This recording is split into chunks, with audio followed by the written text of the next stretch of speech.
Programme اسلام اور ایمان میں آپ کا ایک مرتبہ پھر خیر مقدم کرتے ہیں۔ آج ہم بات کر رہے تھے آقا علیہ الصلوۃ والسلام کی رحمت للعالمین پہلو کے حوالے سے کہ آپ کو اللہ رب العزت نے رحمت للعالمین بنا کر بھیجا۔ آپ اپنی ذات میں سراپا رحمت ہیں، آپ کا پیغام بھی پیغام رحمت ہے۔ مفتی غلام یاسین نظامی صاحب ہمارے ساتھ موجود ہیں اور میں ان سے جاننا چاہوں گا مفتی صاحب، مسلمان امت جو ہے وہ تو پابند ہے آقا علیہ الصلوۃ والسلام کی سیرت کا پیغام رحمت جو ہے وہ پیغام جو ہے پوری دنیا تک عام کریں۔ آج کس قدر ضرورت ہے اس پیغام کی؟ ہم دیکھتے ہیں کہ ہر طرف سے نفرت کی بات ہو رہی ہے، ہر طرف سے فرقہ واریت کی بات ہو رہی ہے اور ایک میں سمجھتا ہوں کٹھن ماحول بن چکا ہے، افراتفری کا عالم ہے۔ اس دور کے اندر کس قدر ضرورت ہے آقا کی اس رحمت کے پیغام کو عام کرنے کی؟ اور لوگ پریشان ہیں، لوگ سچی بات ہے مہنگائی بے روزگاری کی وجہ سے پریشان ہیں، لیکن جب ہم بات کرنے آئیں تو آقا کی رحمت کی بات جب کریں لوگوں کو سکون ملتا ہے، دلوں کو اطمینان ملتا ہے، تو کیوں نہیں ہم رحمت کی بات کرتے؟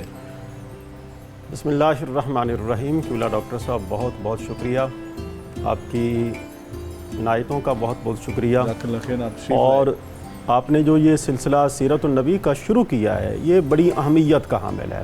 دیکھا جائے نا تو ہم لوگ فضائل کے اوپر اور شمائل کے اوپر تو بات کرتے ہیں، لیکن سیرت النبی کے اوپر بات جو ہے وہ بہت کم ہوتی ہے، جس کی ہمیں سخت ضرورت ہے۔ آپ صلی اللہ علیہ وآلہ وسلم کی سیرت مبارکہ یہ ہر وقت کی اہم ضرورت ہے، تو اس لیے اس پہلو کو اجاگر کر کے آپ نے بڑا اچھا عمل جو ہے وہ کیا ہے۔ اللہ تبارک و تعالیٰ آپ کے اس کام کو اپنی بارگاہ میں مقبول فرمائے۔ تو بڑا اہم سوال ہے کہ اللہ کے پیارے حبیب صلی اللہ علیہ وآلہ وسلم کی حیات مبارکہ، آپ کی ذات بابرکات تمام جہانوں کے لیے رحمت ہے۔ جس طرح کہ قبلہ شاہ صاحب نے بھی اس کے اوپر بات کی، قبلہ ڈاکٹر صاحب نے بھی اس کے اوپر بات کی، یہاں تک کہ آپ کی رحمت للعالمین کا اظہار آپ اس بات سے بھی لگا سکتے ہیں کہ آپ کافروں کے لیے بھی رحمت ہیں، آپ حالت جنگ میں بھی رحمت ہیں، آپ اپنے بدترین دشمنوں کے لیے بھی رحمت ہیں۔ اب دیکھا جائے نا، نبی کریم صلی اللہ علیہ وآلہ وسلم کے بدترین دشمن جب مکہ فتح ہوا، آپ مکہ میں جب داخل ہوئے، وہ سارے کے سارے لوگ وہ چھپ رہے تھے۔ اللہ کے پیارے حبیب صلی اللہ علیہ وآلہ وسلم کے جانثار صحابہ اکرام، ان کی زبانوں پر یہ والے الفاظ تھے کہ آج بدلے کا دن ہے، انتقام کا دن ہے۔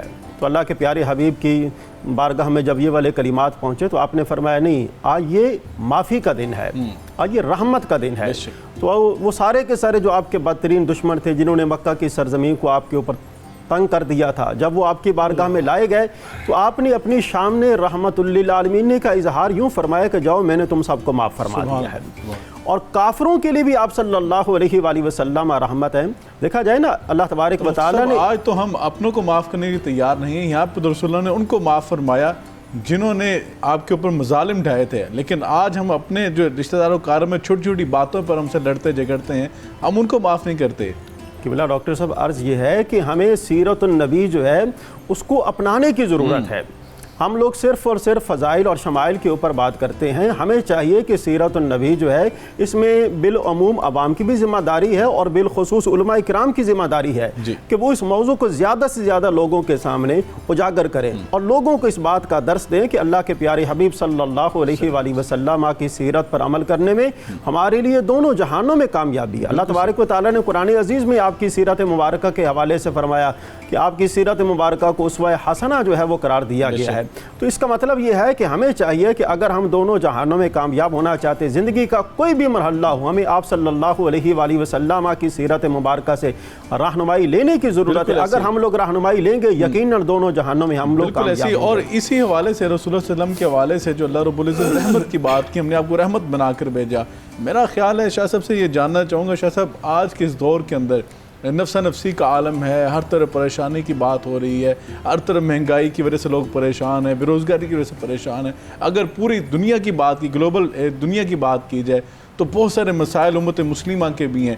تو رحمت للعالمین صلی اللہ علیہ وسلم کی سیرت یہ ہم سے آج مسلمانوں سے کیا اہم تقاضا کر رہی ہے جس کو ہمیں اجاگر کرنے کی ضرورت ہے اور ہمیں اس پر عمل کرنے کی ضرورت ہے؟ بلا شبہ ڈاکٹر صاحب بخاری صاحب نبی پاک صلی اللہ علیہ وسلم کا جو منصب ہے نا رحمت للعالمین، جی، اس کا ہم سے بحیثیت امتی یہی تقاضا ہے، جیسے ابھی مفتی نظامی صاحب اور ڈاکٹر صاحب ارشاد فرمایا کہ لقد کان لکم فی رسول اللہ اسوۃ حسنہ، کہ تمہارے لیے یہ بہترین نمونہ جو میرے محبوب کا طرز حیات تھا، بے شک وہ طرز حیات کیا تھا؟ آپ کی دعوت وہ کسی خاص طبقے کے لیے نہیں ہے۔ اللہ فرما رہے ہیں کہ کل یا ایھا الناس انی رسول اللہ الیکم جمیعا، سبحان اللہ، میں تم سب کا رسول بن کر آیا ہوں۔ بعثت الی الاسود والاحمر، مجھے اللہ نے ہر کالے گورے کا رسول بنا کر بھیجا ہے۔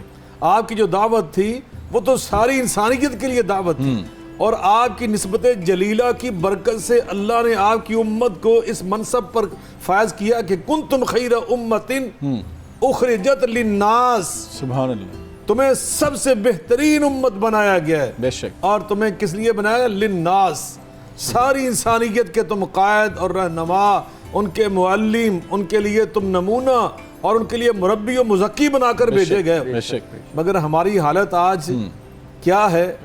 اللہ تعالیٰ ہمیں معاف کرے، ہم نے تو اپنے دروازے بند کیے بالکل درست ہوئے، فرمایا آپ۔ ہم نے تو اپنے روشن ہی بند کر لیے، ہم تو ملنے نہ کے لیے ہم تیار نے نہیں کسی کے پاس جانا ہے، اور نہ ہم نے کسی کو اپنے پاس آنے کی اجازت دینی۔ جی بالکل، ہم نے تو دیواریں کھڑی کر لی نفرت کی، اللہ، اور غیر مسلموں کے پاس جانا تو بہت دور کی بات ہے۔ میرے محبوب کا طرز حیات یہودیوں کے پاس آپ تشریف لے کے اللہ جاتے تھے، اکبر، اللہ اکبر، کرسچن کے لیے آپ نے مسجد نبوی کے دروازے کھولے ہوئے تھے، اللہ اکبر، اور آپ ایک اوقاز کا جو میلہ تھا، اس کا جو یکم ذوالقعدہ سے شروع ہوتا تھا، 20 ذوالقعدہ تک جاتا تھا، مجنہ جو 21 ذوالقعدہ کو شروع کر 30 تک چلتا تھا، اور پھر یکم ذوالحجہ سے لے کے 8 ذوالحجہ تک عین جبل نور کے ساتھ وہ جو آخری ذوالمزاج کا تھا، تو وہاں کون لوگ آتے تھے اس وقت؟ اللہ اکبر، وہ تو مشرکین تھے، جن کو بعد میں ہم نے یعنی نبی پاک کی شریعت کی وجہ سے ہم کفار کہتے ہیں، جی، وہ کفار اور مشرک نبی پاک ان کے پاس نہیں جاتے تھے۔ اللہ اکبر، تو رسول اللہ صلی اللہ علیہ وسلم کی تو دعوت سب کے لیے تھی، سبحان اللہ، آپ تو سب کے پاس تشریف لے کے جاتے تھے۔ وہ کتنا مشہور واقعہ ہے کہ ایک یہودی تھا مدینہ منورہ کا، بہت بڑا سردار، اس کا بیٹا بیمار ہوا، آپ اس کے گھر تشریف لے گئے، اللہ اکبر، اس نے پوچھا جی کیسے؟ آپ نے فرمایا مجھے پتا چلا تیرا بیٹا بیمار ہے، میں اس کی تیمارداری کرنے آیا۔ ہمارے اندر حوصلہ ہی ختم ہو گیا، بالکل صحیح، ہم تو مسلمان سے ملنے کے لیے تیار نہیں ہے، اللہ، یہ فلاں مکتب فکر کا میں فلاں ہوں، جی، اس کا میرا یہ فرق ہے، میرا یہ اس اختلاف ہے، جی، یہ ہماری حالت ہو چکی ہے۔ ایسے ہم نے تو نفرت کی دیواریں کھڑی کر لی، بالکل صحیح اور فرمایا، نام اس کا پیغمبر کا لے رہے ہیں کہ جن کے بارے میں شاعر نے کہا تھا سلام اس پر جو آیا رحمت للعالمین بن کر، اللہ اکبر، پیام دوست بن کر، صادق الوعد والامین بن کر۔ سبحان اللہ، مولا علی فرماتے ہیں وہ نبیوں میں رحمت لقب پانے والا، وہ نبیوں میں سارے نبی سبحان اللہ، 1,24,000 وہ نبیوں میں رحمت لقب پانے والا، مراد غریبوں کی بھر لانے والا۔ اللہ اکبر، پنجابی کے بہت بڑے شاعر تھے مولا علی محمد سعیدی رحمت اللہ علیہ، وہ بھی فرماتے ہیں محمد دے رتبے نو پاک کوئی نہیں سکدا، جہانا دی رحمت کا ہا کوئی نہیں سکدا۔ نبی پاک صلی اللہ علیہ وسلم کو صرف اللہ نے بنا کر بھیجا کہ دل اتنا بڑا تھا، حوصلہ اتنا بڑا تھا، محبت اتنی زیادہ تھی، شفقت تھی تمام انسانوں کے لیے، تمام انسانیت کے، فبما رحمت من اللہ لنت له ولو كنت فظا غلیظ القلب لانفضوا من حولك۔ میرے محبوب 1,00,000 اور کئی ہزار آپ کے جو صحابہ بنے یہ کون کون تھے؟ یہ سب پہلے مسلمان تھے، اللہ، ہرگز نہیں مختلف مذاہب کے پیروکار، بالکل بالکل، مختلف قوموں کے لوگ، مختلف علاقوں کے، مختلف زبانیں بولنے والے۔ حضرت صہیب کی زبان عربی نہیں تھی، جی بالکل، رومی تھی۔ جی بالکل، حضرت سلمان کی زبان عربی نہیں تھی، فارسی تھی۔ جی بالکل، حضرت بلال کی زبان عربی نہیں حبشی تھی۔ حضرت ابو ہریرہ کا لہجہ یمنی تھا۔ مگر یہ سب کے سب جب آئے اور اللہ اکبر، نبی پاک صلی اللہ علیہ وسلم جیسے علامہ اقبال نے کہا کہ نگہ بلند سخن دل نواز جہاں پر سوز، یہی رخت سفر میرے کارواں کے لیے۔ اور ہماری حالت یہ ہے کہ کوئی کارواں سے ٹوٹا، کوئی بدگماں حرم سے کہ نہیں میرے کارواں میں خوب دل نوازی۔